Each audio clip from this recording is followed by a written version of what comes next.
नमस्कार दोस्तों, स्वागत है आप सभी का हमारे नए ब्लॉग में।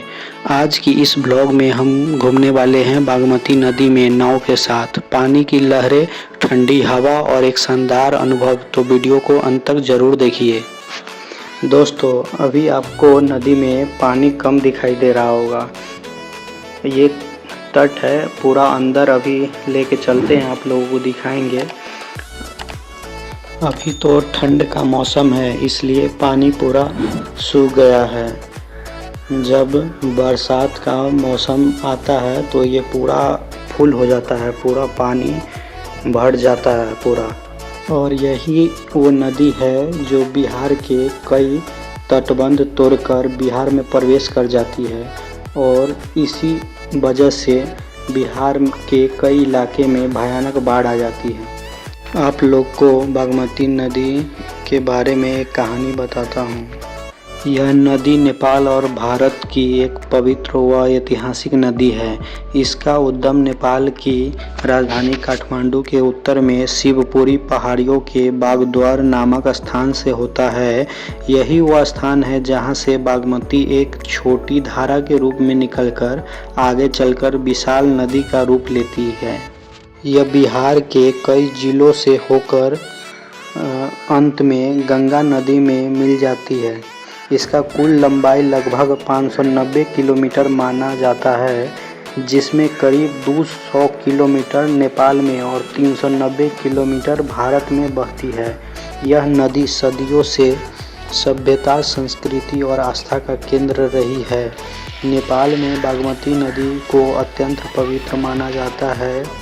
पशुपति नाथ मंदिर इसी नदी के तट पर स्थित है, जहां धार्मिक अनुष्ठान और अंतिम संस्कार किए जाते हैं। यह नदी केवल पानी की धारा नहीं, बल्कि लोगों की आस्था और जीवन शैली से जुड़ी हुई है। यह जो आप देख रहे हैं, इसको ब्रह्मपुरी घाट बोलते हैं। यहाँ नदी पर कोई पुल नहीं है, इसलिए लोगों को आवागमन के लिए नाव का सहारा लेना पड़ता है। यहाँ व्यवस्था बहुत सरल और स्थानीय ज़रूरतों के अनुसार है। पैदल जाने वालों के लिए नाव मुफ्त है। बाइक ले जाने के लिए 50 रुपया नेपाली लिए जाते हैं।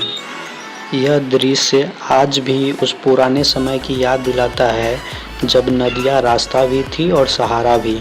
बिना किसी बड़े पुल या आधुनिक साधनों के लोग नाव से नदी पार करते हैं, और बागमती उनके जीवन को जोड़ने का काम करती है। अभी तो पानी कम दूर में ही है, इसलिए लोगों को जाने में कोई दिक्कत नहीं होता है। ज़्यादा से ज़्यादा 10 मिनट या 20 मिनट लगता है। नहीं तो जब ज़्यादा पानी हो जाता है, पूरा फुल रहता है, तो उस टाइम में लोगों को जाने में बहुत ही कठिनाइयों का सामना करना पड़ता है। उस टाइम में सिर्फ नदी पार करने में ही लोगों को 2-2.5 घंटा लग जाता है। इसलिए बहुत सारे लोग इस रूट से होकर नहीं जाते हैं।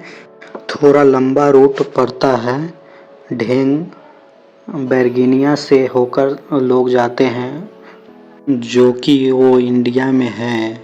और इस नदी के ऊपर वहाँ पे पुल बना हुआ है। वो पुल बहुत दिनों से है। आप लोग को सामने दिख रहा होगा, वहाँ तक पानी चला जाता है। और बालू अभी है, पूरा पानी सूख गया है, इसलिए बालू है अभी। और बालू से होकर जब बाइक यहाँ पे लाना होता है, तो पूरा बाइक का जो चैन होता है वो पूरा लमर जाता है। बहुत आप लोग तो बोट में सफ़र ज़रूर किए होंगे, लेकिन सिर्फ आप लोग इंजॉयमेंट के लिए सफ़र किए होंगे। 100, 150, 200 रुपया दिए होंगे सिर्फ घुमाने के लिए। लेकिन आप कभी ऐसे ट्रैवल के लिए सफ़र नहीं किए होंगे। अगर अभी भी आप कहीं ऐसे सफ़र कर रहे हैं तो कमेंट में ज़रूर बताइएगा। मैं उम्मीद करता हूँ कि बागमती नदी की यह छोटी सी यात्रा आपको पसंद आई होगी। दोस्तों, बागमती नदी सिर्फ पानी नहीं है, यह लोगों की ज़िंदगी, उनकी मजबूरी और उनकी उम्मीदों की कहानी है। आज के ब्लॉग में बस इतना ही दोस्तों। अगर आप ऐसे ही असली और ज़मीन से जुड़े वीडियो देखना चाहते हैं तो चैनल को सब्सक्राइब करना और वीडियो को शेयर करना मत भूलिए। जय हिंद।